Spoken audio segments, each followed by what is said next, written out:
Isa sa korap na institusyon ngayong mga panahon na to, Sandigang Bayan. Palakpakan ho tayo mga kababayan. Sana all, yung mga korap, nagnakaw ng bilyonin sa kaban ng sambayanan, may warrant din. Dito sa video na to, meron ho tayong nakakalungkot na balita. Ilinabas na ho ng Sandigang Bayan, pambira. Hindi sandigan ng bayan ang tawag sa inyo dapat eh. Dapat tawag sa inyo, sandigan ng mga magnanakaw. Sandigan ng mga kurakot. Sandigan ng mga abusado. Pambira. Dahil yung sambayan ng Pilipino, itong si Kong Mike, Senator Rodante Marcoleta, sila ang tunay na sandigan ng bayan ngayong mga panahon na to dahil sila ang tumatayo para sa amin, para sa mga ordinaryong Pilipino, para mabulgar ang mga pagnanakaw ngayon sa ating bansa. Anong ginagawa rin si Sandigang Bayan? Ikinukulong ho nila. Kaya hindi dapat Sandigang Bayan ang tawag sa kanila. Sandigan ng mga korap. Sandigan ng mga magnanakaw. Sandigan ng mga maletagang. Isang like at isang subscribe. Masaya na ho tayo dyan at sa mga gusto sumahan sa ating community. Yung join button nandyan lang ho sa baba. Ayun na nga. Mainit ang dating mo. Hindi maganda gising ko. Huwag niyo muna akong kausapin. Yung muna akong kausapin, hindi maganda gising ko. Diba dapat palitan na natin ang pangalan. Hindi na Sandigang Bayan. Sandigan ni Marcos Jr. na kurakot. Yun dapat ang pangalan. O Sandigan ni Boying Remulla. Hindi Sandigan ng Bayan. Anak ng toka, kailan pa kayo naging Sandigan ng Bayan? Ang pinapakulong nyo lang naman yung mga kalaban sa politika na kung sino man nakaupo dito sa bansa na to. O sa bagay, sa pagka nakaupo na si BP Sara, malamang sa malamang, maging totoo na kayo sa pangalan nyo. Pero ngayon, sandigan kayo ng mga adik. Ito pang gano'n natin. Nagsalita ako, huwag ka magpaliwanag sa akin, sir, ha? Huwag ka magpaliwanag sa sambay ng Pilipino. Puro kabalbalan ang ginagawa nyo. Bago tayo magtungo dito kay Kong Mike, tungo na tayo sa sandigan ng mga adik. Finally, security concerns. Never mind that. Okay, that's it. The court has issued, and then the other one. No? So I'd like to say that the Sandigan Bayan 3rd Division, composed of Associate Justice myself, Associate Justice Ronald P. Moreno, and Associate Justice Fritz Brian. Anong dahilan kung bakit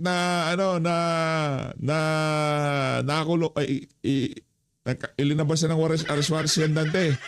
Yun daw dahil sa sose, doon sa pambira. Ang mga nagbigay sa kanya, mga hindi naman mga kontraktor. Wala sa listahan ng mga magnanakaw na kontraktor. Anak ng Petrang Garapata. Anthony M. De Los Santos issued kwentang today, July 6, Sandigan. 2026, warrants of arrest and hold departure order in criminal case E-SB-26-CRM-0018 for plunder against Senator Rodante Dizon Marcoleta, Michael Tan Defensor, Joseph Varias Espiritu, and Aristotel Baluyot Veray. The issuance of the warrant of arrest signifies only that after evaluating the records, the court found probable cause to believe that the accused committed the offense charged. Probable cause for the issuance of a warrant of arrest exists when the facts and circumstances would lead a reasonably discreet and prudent person to believe that an offense has been committed by the person sought to be arrested. So pe-plunder talaga. Nag-commit ng plunder. May reasonable doubt. Ang kwenta dapat yung Sandigang Bayan, ilagay dyan, sandigan ng mga adik, sandigan ng mga magnanakaw, sandigan ng mga siraulo. Pamira, Mike Defensor, Rodante Marcoleta, nagsasalita sa mga kurakot sa bansa. Mike Defensor, mayaman, pogi, parang ako, mayaman, pogi, maraming negosyo. Ang negosyo ay wala sa flood control, nag-donate.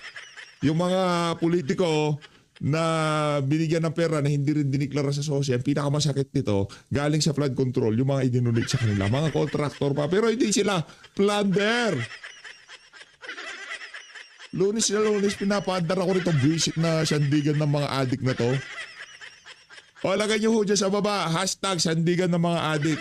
Sandigan ng bayan, new name, sandigan ng mga adik. O sandigan ng mga magnanakaw, sandigan ng maletagang. Okay, final na. Hindi na sandigang bayan, dapat sandigan ng maletagang. Yan. Stress. O, stress mo. Lahat ng stress ilagay mo na. Pero wala pa rin kayong kwenta dyan sa sandigang bayan. I-stress mo na. Yung warrant of arrest does not constitute Nagya ka. a determination of guilt. Hindi pa guilty yan. Wala kaming pakialam. Guilty o hindi guilty. Pagka kinulong si Rodante Marcoleta, sino pa magsasalita sa amin? Magsasalita ka? Wala ka namang kwentang judge ka, gano'n. Linilitis mo yung nagsasalita para sa sambayan ng Pilipino. Napakawalang kwenta mong judge. All the accused continue to enjoy the constitutional presumption of innocence. Walang presumption of innocence dito.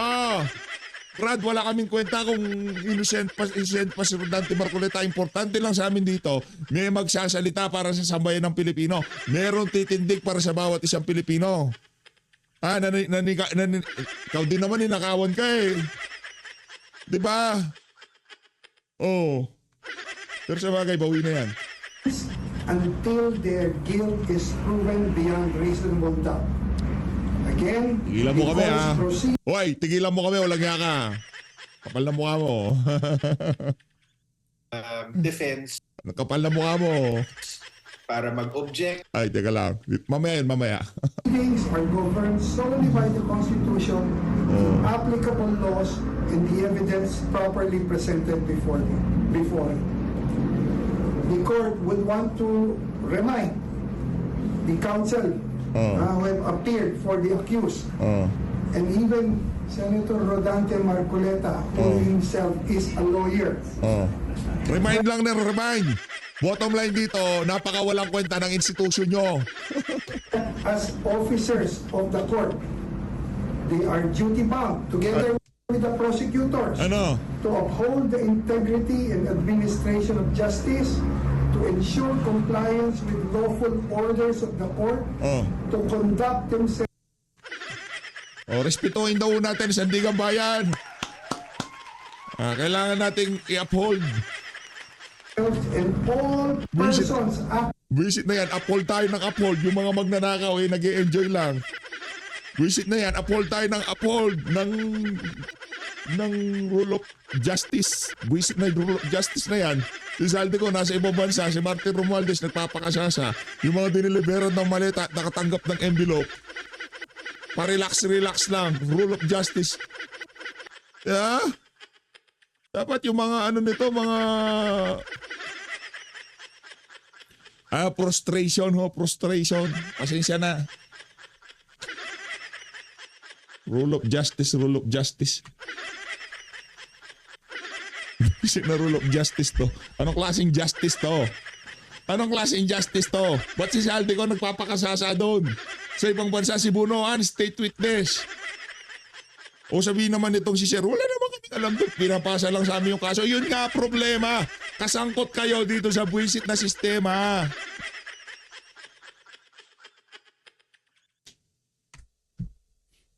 acting under their direction with fairness, order, dignity, and full respect for the rule of law and the courts. Sana all respect rule of law.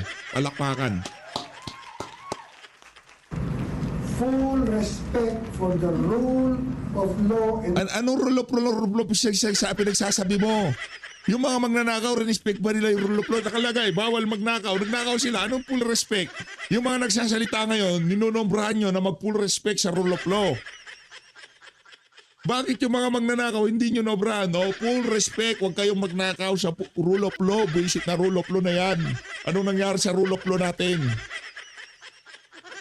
Basic na rule of law na to. Nangyari. Full respect sa rule of law. Rule of law. Huwag magnakaw. Pag nagnakaw, kulong. Yun ang respectful rule of law. Ang nangyari, Rodante Marcoleta hindi magnanakaw. Respect sa rule of law, kulong. O ngayon, yung mga magnanakaw, hindi nila rin respeto yung rule of law, nagnakaw, laya. Palakpakan yung rule of law natin sa Pilipinas. Nakakatanto ako ha.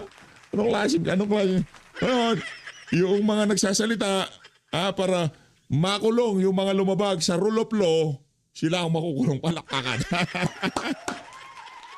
Ano to?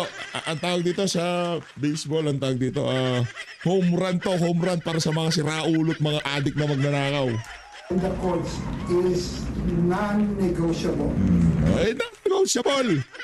Yo. The court enjoins all parties to cooperate to ensure that the proceedings are conducted speedily, fairly, orderly, and with full respect for the rule of law. So thank you very much for your time. May warrant na po, may warrant. No, the warrant has been issued already. It's Issued. nandun na. Justice, si Senator po ay nandun po sa clerk of Sana all justice. Diba? Lipat na ho tayo kay Sen Mike. Sana all justice. Pambihira naman to si Justice. Oo. Believe tayo talaga sa mga justice. Sana all justice. Gulat si Justice. Ito mo tayo kay Sen Mike bago tayo loyuwat kay ano. Okay. Magandang umaga po sa inyong lahat. Kanina lang po ay nagdesisyon ang Sandigan Bayan na idinay ang motion to quash o ang pagpapahinto ng warrant of arrest laban sa amin ni Senator Dante Marcoleta. Kami na lumalaban sa korupsyon ang nauna pang nakulong sa isang kasong walang Wala akong susuko. Wala susuko. Yan sinasabi ko sa'yo. Huwag ko kayong panghihinaan ng loob. Pag sumuko tayo, yan ang gustong maramdaman nitong mga adik na to. Yung mawalan tayo ng pag-asa. Kasi dami ko na babasa ang comment. Wala na, tapos na tayo, ganito ganyan, wala na si Rodante Marcoleta. Hindi ko pwede mangyari. Hindi ko tayo pwede sumuko. Hindi ko tayo pwede sumuko. batayan. Sa amin pong pagkakakulong ay hindi na po kami makakapagsalita sa korupsyon na ang gusto lang naman namin ay lumabas ang katotohanan. Transparency, accountability, and justice. Nauna pa kaming makulong kesa sa mga totoong nagnakaw sa kaban ng bayan. Makukulong nyo kami at mapapatahimik pero hindi po kami susuko. Salamat po sa lahat ng inyong suporta. Maraming salamat din para sa pakikipaglaban para sa amin, Senator Mike Defensor. O rekta ho tayo dito sa ano. Ito, live feed ho ito, live feed dyan sa Sandigang Bayan. Yay!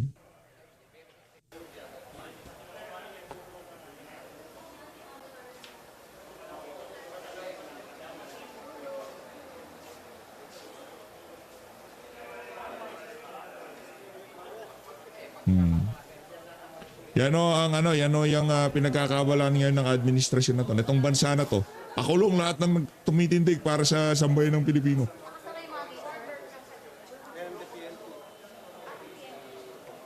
Bagay no. Umiikot lang naman ho mundo. Pag ika nga umikot na paborable sa atin, ganun ho talaga ang buhay. Pero tayo ay sobrang nalulungkot at nababagabag dito sa mga nangyayari na to ngayon sa ating bansa. Sobrang masama ho ang loob natin dito sa ginawa na to kay Senator Rodante Marcoleta, Mike Defensor at yung iba pa nilang mga kasama.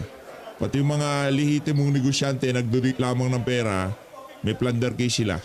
Aray mo.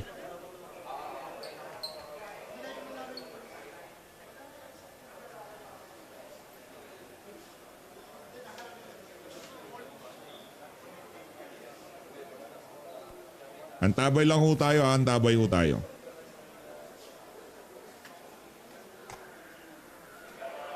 Teka lang ho Mga klase, sobrang nakakasad. So sad. Ay, so sad. Ano ba yan? Nangyayari sa Pilipinas. Ano tayo na sobrang lungkot to, sobrang lungkot.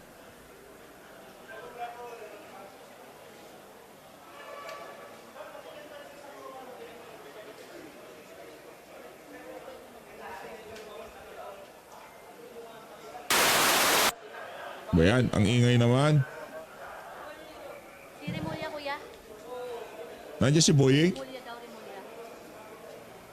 Remulla. May ano pa pala no, meron pa lakas ng loob magpakita yung ano na yan, Remulla dyan. Kapal ng mukha niyan ha. Remulla, gigil mo kami ha. Nandiyan na si Rimulya. Si John Vic. Kailangan yung presensya ni John Vic dyan. Ika nga, ano yan, DILG eh. Dapat, ano siya, siya magbibida-bida, di ba? Bibida-bida yan, Ang problema, plunder to, walang bail to.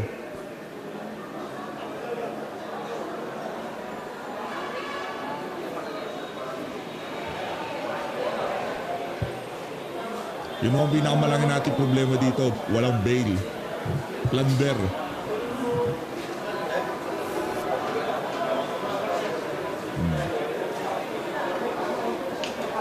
General!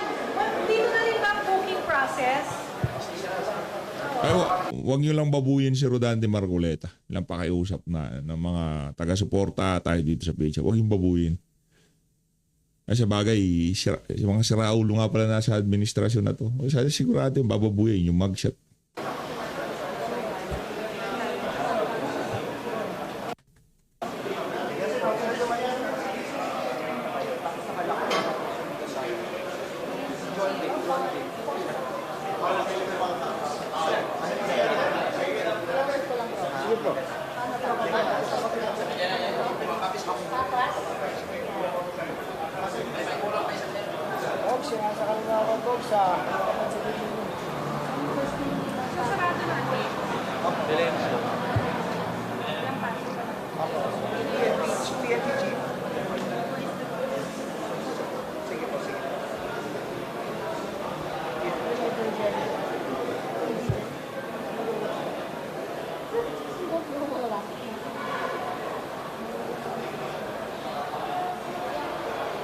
Bangalangon natin ang paglabas nito si Senator Rodante Marcoleta diyan sa Sandigang Bayan. Tanggalin ko na dito si Sir Mike para mas maluwang ikaw.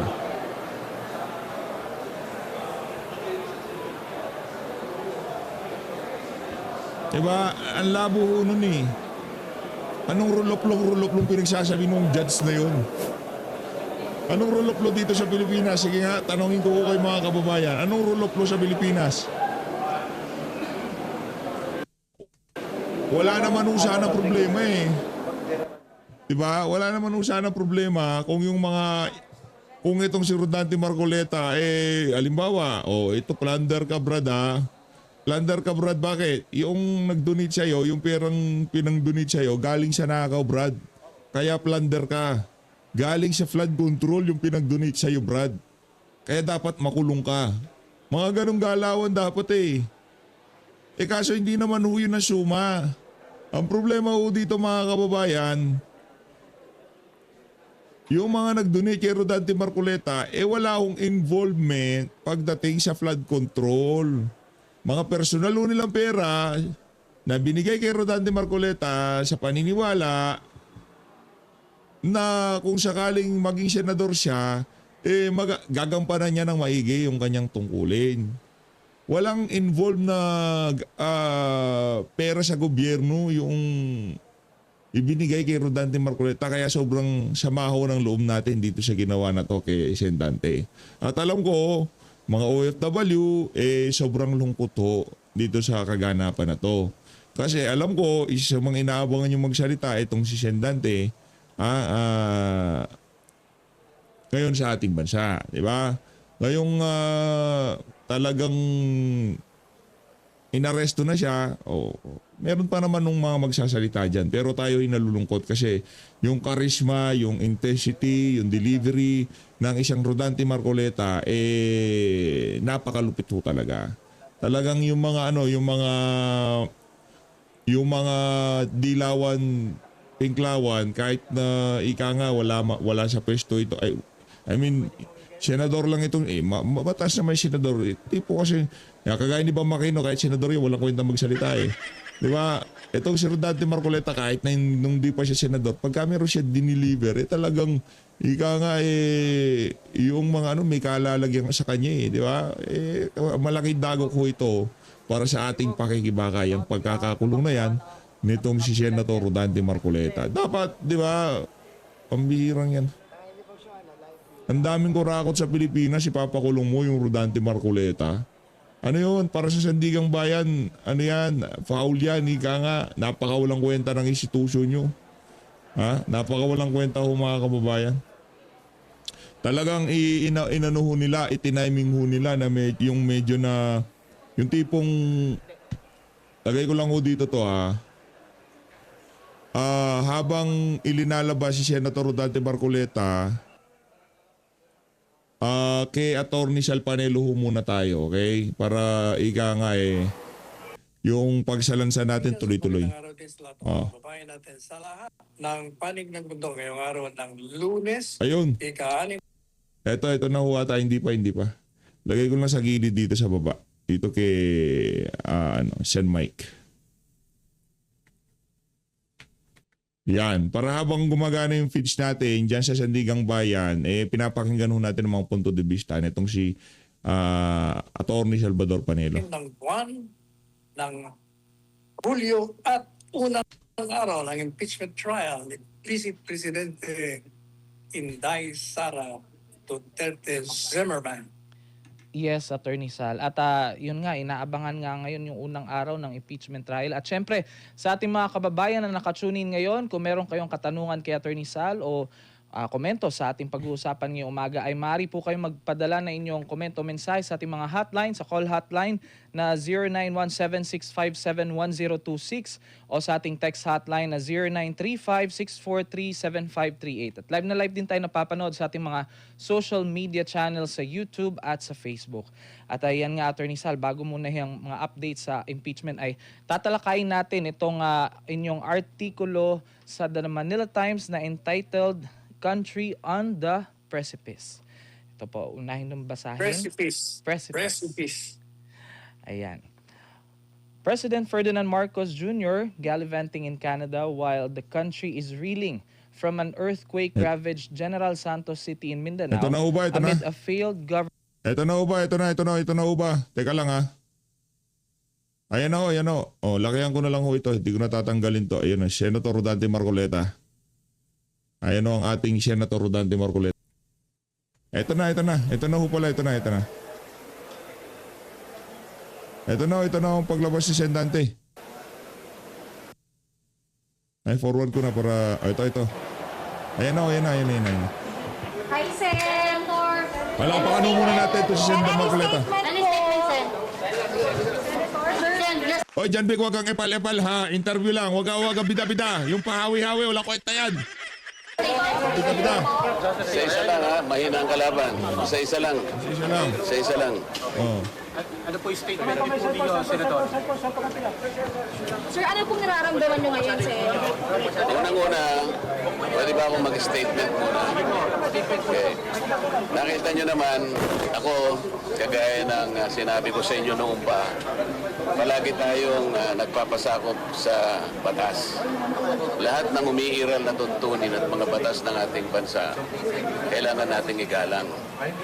Ako ay personal na nagpunta dito sa Sandigang Bayan dahil yung aming motion to quash at saka yung kalakip na motion to defer the issuance of a warrant of arrest ay kinalendar nila kagad for hearing.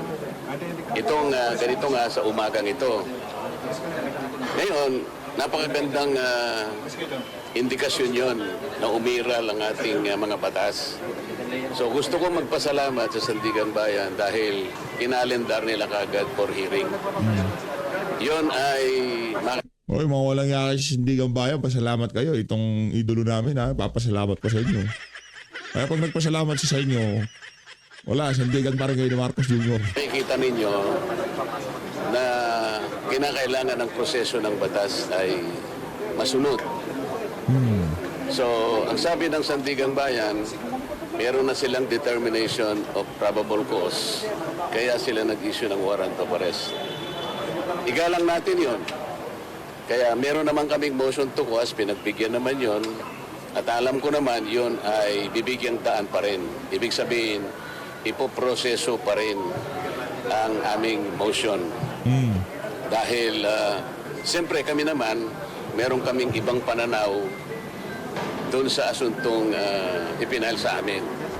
So ang aking mga abogado ay gumawa rin ng paraan para sa ganon, ay counter naman yung asunto. Yun ang ibig sabihin ng motion to quash. Yan ay pagbibigyan tayo ng Sandigang Bayan. Kaya lang kailangan dumaan sa proseso. At nauna na nag-determine na nga yung probable cause, kaya nag-issue na po sila ng warrant of arrest. Senator, to clarify, you surrendered po, hindi po arrested. Ay, ito si John Vic, dapat bida-bida siya. You were arrested, Senator. Sen, you surrendered, Sen, arrested po. Hindi, pagpunta ko rito, inaasahan ko na lahat ang mga prosesong gagawin ng korte. Kagaya ng sinabi ko sa inyo, ako ay hindi magtatago, haharapin ko ang batas, ang asunto, sangayon sa pagkakaintindi ko sa mga batas natin. Kaya kailangan pong dumaan ang proseso. Kasama na po yung pagpunta ko rito, yung hangarin ko na kung i-serve po nila yung warrant of arrest, tatanggapin ko po yun. As of this moment, Sen, anong nararamdaman mo ngayon? Katulad ng nararamdaman ninyo siguro. Sen, Ano pang nararamdaman message ninyo? to the INC po. Sabi ni siya, tara, alis na tayo. Ano naman yun eh. Hindi naman i-report yung sasabihin sa akin ng mga yun eh. Mga walang kwenta yun eh. Diba?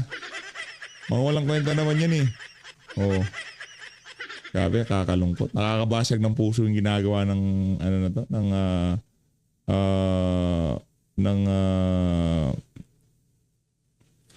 ng administrasyon na to. Kung sino pa lumalaban, sila pa talagang pinapakulong. Pambihira. Mga taga CIDG ingatan niyo yung Senator Rodante Marcoleta namin. Dadali pala sa camp namin si Senator. Anak ng sino na naman yung pasigaw-sigaw na yun? Yung kala, natali nyo ba? Concert naman. Mga mainstream media kayo eh. Kayo ay isa sa pinakaunang pumapalakpak pagka mayroong mga kaganapang ganito. Kasi nga karamihan sa inyo, di na malaman kung ano pinaglalaban nyo sa buhay. Mga boss nila oligarko, galit sa mga Duterte. Kaya naratibo na yung binabalita nila ay galit sa Duterte. Ang gagalaw ko yung bugsa. Ganda na po. Matik yan, boy. Matik yan boy, siyempre. Boy Scout tayo. Hindi mo inano. Dapat inassist mo na lang. Kaso nandun na ako. Wala ba? Sira ano kayo dyan? Wala kayong pogi point sa mga boss mo. Asa si John Vic? Yung kapatid ho niya ang ika nga sumalansan dyan sa pagkakakulong na yan sa Marcoleta. Mga Remulla na yan, ika nga tawa lang. Tawa lang ng tawa, walang problema. Iikot din ang gulong ng tadhana. Short statement po. Ala na, ano siya? Wala na. Punta na ho tayo kay Atty. Salvador Panelo. Governance and thousands of protesting Filipinos led by the powerful Iglesia ni Cristo braving the rains and the sun, marching on EDSA and converging at the People Power Monument present a sharp contrasting image of the country in turmoil and an enraged citizenry. Yan. At it is incredible and incomprehensible why the current leader of the Filipino nation could have the effrontery to leave a country in crisis, plagued by an unprecedented tens of billions of pesos corruption scandal, which he and his closest kin are accused of masterminding. In an attempt to distance himself from the monumental heist of the country's treasury, he made it appear in his State of the Nation last year that he was outraged by the flood control project's anomalies and slammed his audience of Congress members by declaring, "Mahiya naman kayo," or "have some shame," who in the same hypocritical stance welcomed the public rebuke with thunderous applause. Such chutzpah. Even in shamelessness and hypocrisy, they are in unison. Following his hypocritical bombast, he vowed to prosecute the scoundrels and pledged to haul them to jail before Christmas of last year. He even created the Independent Commission for Infrastructure to investigate the ghost flood control projects, but after several months, nothing came of it, and the probe body was disbanded, an utter waste of time and the people's money. His allies in Congress, marching to the beat of the drum, took turns in whitewashing their respective investigations on the nefarious transactions. The legislative bodies took turns in covering up and shielding the guilty ones, which is unsurprising as the thieves are the ones probing themselves and certainly would not fry themselves or their principals. The purveyors of the status quo, in their vile attempt to remain in power beyond their terms of office, marshaled all their resources to bamboozle the only obstacle to their continued greed for power and ill-gotten wealth, Vice President Sara Duterte. They mangled the constitutional processes, dangling threat and gold. They succeeded in impeaching her, and today, July 6, 2026, she will be subjected to an impeachment trial, not to account for any misdeeds or transgression of law, for there is none, but oust her from being the constitutionally designated presidential successor and disqualify her from running in the 2028 presidential elections. Okay, tapos mo na dyan. Dyan mo na. Diyan muna tayo. Ang sinasabi ko sa aking artikulo sa Manila Times ngayong araw na ito ay nakikita natin ang larawan ng isang presidente na nagliliwaliw sa Canada sa harap ng suliraning bumabagabag sa ating bansa, kung saan yung mga biktima ng earthquake yan sa General Santos hanggang ngayon ay humahanap ng kalinga at ng ayuda ng pamahalaan. Sa gitna ng malawak, malalim at malaking problema ng bayan, meron tayong isang presidente na kinakailangan pang umalis sa gitna ng krisis ng ating bansa. Kaya nga, ang tanong ko sa kanya, anong uri kang presidente? Pangulong Ferdinand Marcos Jr. Ang katotohanan niya, Carlo, ang ginagawa ng administrasyon ngayon ay may isang layunin sila na matagal na nilang pinano. At ito ay pagpapatalsik kay Inday Sara sa posisyon bilang vice presidente sapagkat under the Constitution, siya ang presidential successor kung ano pa nang mangyari sa pangkasalukuyang presidente. At si Inday Sara, ang pangunahing balakid o sagaban o obstacle sa pananatili nila sa kapangyarihan beyond 2020. Kaya sinimulan nilang arestuin, iditini, at ipatapon sa The Hague International Criminal Court ang dating Pangulong Duterte sa mga krimeng walang patayang legal at sa isang dayuhang hukuman na walang jurisdiction sa ating bansa. Ang layunin, of course, upang itong si Presidente Duterte ay mawala sa Pilipinas sapagkat siya pinakamalaking impluensya sa pagtakbo ng kanyang anak nilang presidente. At sumunod na ginawa nila ay nagkain na nga sila ng impeachment at sa pamamagitan ng kinto at pananakot, nakakuha nila ang botong napakalaki laban kay Inday Sara kaya siya na-impeach. At ngayong araw na ito, ang simula ng paglilitis, hindi para siya managot sapagkat wala naman siyang dapat panagutan sapagkat ang lahat ng mga demanda sa kanya ay walang patuturan, walang batayang legal. Kahit na isa-isahin mo, biro nyo. Sa dami ng mga testigo ng prosecution, kung anong dami ng testigo nila at kung sino yung mga testigo, yun din ang testigo ng depensa. Anong ibig sabihin? Ibig sabihin, wala kang kaso sapagkat yung testigo mo ay gagamitin laban sa'yo ng dinidimanda mo. O, yan po ang kalakaran sa kayo. Sige, ituloy mo yung ibang paragraph ng article ko. Yes, at Ayun na nga mga kababayan, ituloy na ba natin? No, ituloy na natin. Mamaya. to abort their defeat in the impeachment trial of Duterte, they have weaponized the law to diminish the number of senator judges who will try the vice president. Not content with the illegal arrest, detention, and rendition of her ailing father, 81-year-old former President Rodrigo Duterte, to the International Criminal Court at The Hague, Netherlands, where the former faces trial for baseless accusations of crimes against humanity before a foreign court that has absolutely no jurisdiction over him. The highest political operator has endeavored an effect or to effect an unlawful arrest of Senator Ronald Bato de la Rosa, causing his forced disappearance to avoid an unlawful incarceration at the ICC Custodial Center. The agencies under the executive department, like the National Bureau of Investigation and the Department of Justice, as well as the Office of the Ombudsman, have been utilized to investigate and prosecute a number of senators for crimes, the grant of bail of which is not a matter of right, which means they will be immediately jailed. This is an executive action designed to prevent the arrested senators from participating in the impeachment trial of VP Sara and reduce the number of senators in the Senate with the end in view of diminishing the constitutional requirement of 2/3 vote or 16 senators of the 24 senators required for conviction. Yan po. Ito. Ang sinasabi po natin dyan, itong Presidente Marcos Jr. at ang kanyang mga kandidato, dahil nanganganib na sila'y matalo dyan sa impeachment trial.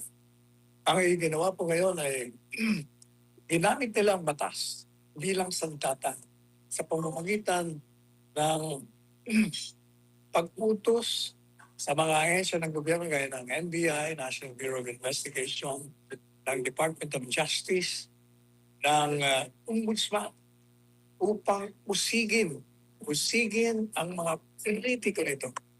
Pati na yung mga senador, sapagkat ang layunin ay pababain ang batayan ng bilang ng boto sa saligang batas para magkaroon ng conviction, sapagkat sa ilalim ng saligang batas, 24 ang senador at kailangan kung gusto mong makonvict ang isang akusado, kailangan ay 2/3 vote ang kukunin mo doon sa 24 senador.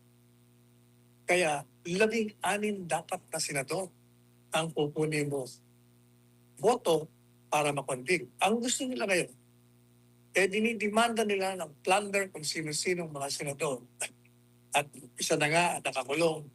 Yung isa naman, meron ng warrant of arrest. Most likely, arrested na rin ito kapag na-file na sa Sandigan Bayan. Yung isa naman, has a forced disappearing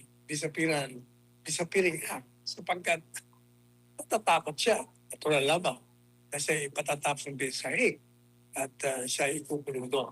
Madaling sabi, ang administrasyon dahil sa takot nila na matalo sila at hindi nila makuha yung 16 na boto, ginagawa nila ng paraan upang itong mga dinimanda nila makulong. At sa kanilang teorya, pag ikaw'y nakakulong, wala ka ng karapatan na bumoto. Alam po ninyo, napakaliwanag naman ng saligang batas. Walang sinasabi ang saligang batas na pag ikaw ay may sakit, nakakulong, o nasa ibang bansa, hindi na bibilangin ka bilang isang senador. Masyadong klaro na 24 ang senador, wala namang namatay, wala namang natanggal. At wala rin nung maaaring sabihin mo, disabled na talaga hindi na siya pwede. Pero kahit na nga disabled senador pa rin siya. So ang mangyayari lamang kung siya ay nagpitiw sa tungkulin, hindi na siya senador. Kung siya ay mamatay, anong dahilan, hindi na rin siya, wala na rin siya senador. O kaya naman, tanggalin siya. May expert siya. So yun lang ang kalakaran. Kaya 16 talaga. Pero dahil alam niyo naman itong administrasyon, lahat ng uri ng paglabag sa saligang batas ay ginagawa nila. Sapagkat wala naman silang ibang magagawa kung hindi gawin yun. Otherwise, may problema sila. Kaya di ba, sabi ko sa inyo, sa mga artikulong inilabas ko sa Manila Times, pati sa aking mga komentaryo, ang pangamba ko, dahil matatalo sila dyan sa impeachment trial, dahil hindi nila makuha 16 na boto for conviction, baka gumawa sila ng kalakaran kung saan mawawalan ng halalan. no election. Kasi nga, Noel. kung nanalo si Inday Sara, di sigurado tatakbo. Ang layunin nga nila kailangan ma-disqualify. Kung hindi ma-disqualify, dituloy ang eleksyon, dituloy ang panalo. So ano gagawin mo? Kung ikaw ang nasa likod, utak ka ang ganitong mga paglabag sa batas upang ma-disqualify mo lang ang isang taong nagiging sagabal sa iyong pananatili sa kapangyarihan. Di dapat gagawa ka ngayon ng isang kalakaran kung saan merong karahasan at merong mga kaguluhan upang ikaw ay